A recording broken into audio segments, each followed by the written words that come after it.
You're not just overthinking, you're drowning in it. You analyze every word you said in that conversation yesterday. You rehearse arguments that never happened. You imagine all the ways things could go wrong tomorrow. It's exhausting, isn't it? But here's the thing, overthinking isn't your fault. It's your mind's default mode when it hasn't been trained. Most people think the solution is to just stop thinking too much. But that advice is like telling someone with insomnia to just sleep. It doesn't work. The real answer, it's not about doing more, it's about thinking less intentionally. Stoicism teaches us how to detach from the chaos and reclaim peace. If you're tired of being stuck in your head all the time, this message is for you. Number 1. The illusion of control. Why overthinking feels productive.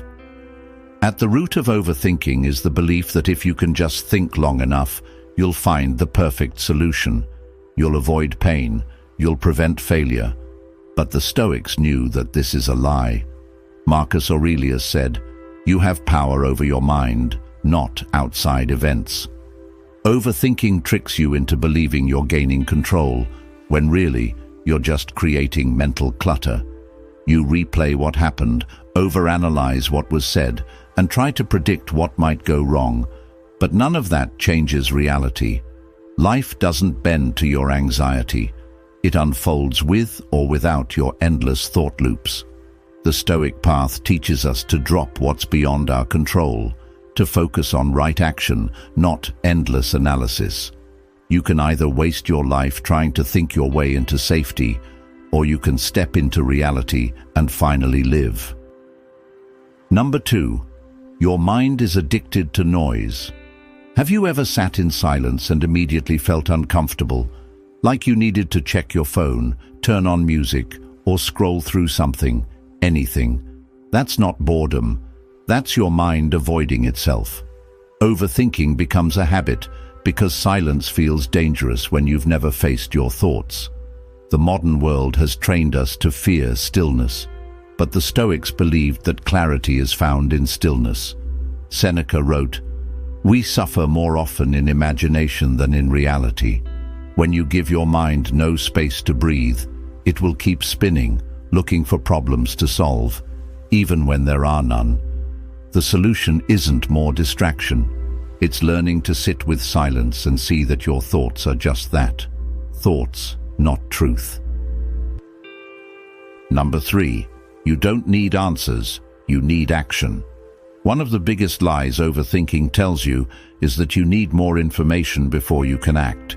You hesitate, analyze, and second-guess every move, and in the process, you become paralyzed. The Stoics were warriors of action. Epictetus reminded us, "Don't explain your philosophy, embody it." Thinking alone doesn't bring change. Doing does. Overthinking is often a mask for fear. Fear of being wrong, fear of discomfort, fear of judgment. But ironically, action is the only thing that makes fear lose its grip. You don't overcome fear with more thoughts. You overcome it by stepping forward despite them. If you want peace, stop chasing perfect answers. Start building imperfect momentum. Number 4. You are not your thoughts. This is a truth most people never realize. Your thoughts are not who you are. They're just passing signals shaped by your environment, your past, and your habits. But when you're caught in overthinking, it feels like your thoughts are you. You start believing every anxious narrative. The Stoics had a practice called cognitive distancing. Marcus Aurelius would write in his journal, "This is just a thought. It does not control me." Imagine how powerful that is, to look at your mind without becoming trapped by it. Overthinking loses its grip the moment you stop identifying with it. Your mind is a tool, not a master. And like any tool, it needs to be sharpened, and more importantly, put down when it's no longer useful. Number 5. Overthinking is a sign. You're not present. All overthinking has one thing in common. It lives in the past or the future. Regret, worry, shame, anxiety.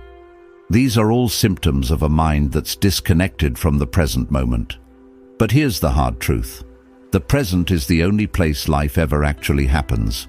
The Stoics taught that now is all we own. The past is dead. The future is uncertain. The moment you return to the now, overthinking has nothing to hold on to. Practice presence. Breathe. Look around. Ask yourself, what can I do right now that aligns with who I want to be?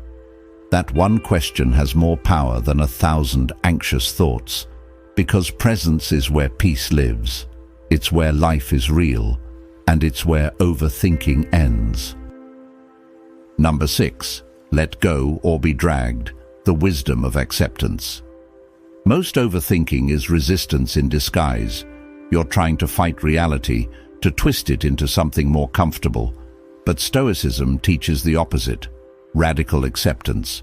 Not passive surrender, but wise recognition. You don't have to like everything that happens, but you must stop fighting what is. As the Zen saying goes, let go or be dragged. When you argue with reality, you lose every time. Letting go isn't weakness, it's strength. It's choosing inner peace over mental struggle. The more you accept what's out of your hands, the more power you gain over your own mind. And with that power, you stop overthinking. You start living. So let me leave you with this. Overthinking is not awareness. It's not clarity. It's not some badge of deep thought. It's a mental trap, a loop that convinces you that if you just keep thinking long enough, you'll finally figure it all out. But you won't. Because life doesn't happen in endless thoughts. It happens in decisions, in actions, in the present moment. The Stoics understood this thousands of years ago. They taught that clarity doesn't come from thinking more. It comes from focusing on less, on what you control, on what's real, on what actually matters. They knew that the mind is a tool, not a master, and unless you learn to direct it, it will direct you into stress, anxiety, and indecision.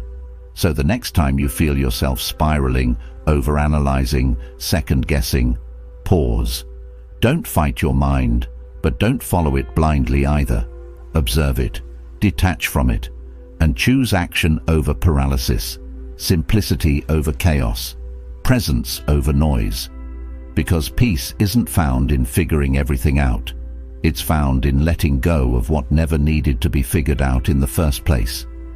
If this message spoke to you, make sure to subscribe. This channel is a space for building a stronger, calmer, stoic mind. You don't have to walk this alone. We're in this together, step by step, breath by breath, thought by thought. And remember, you're not your thoughts. You're the awareness behind them.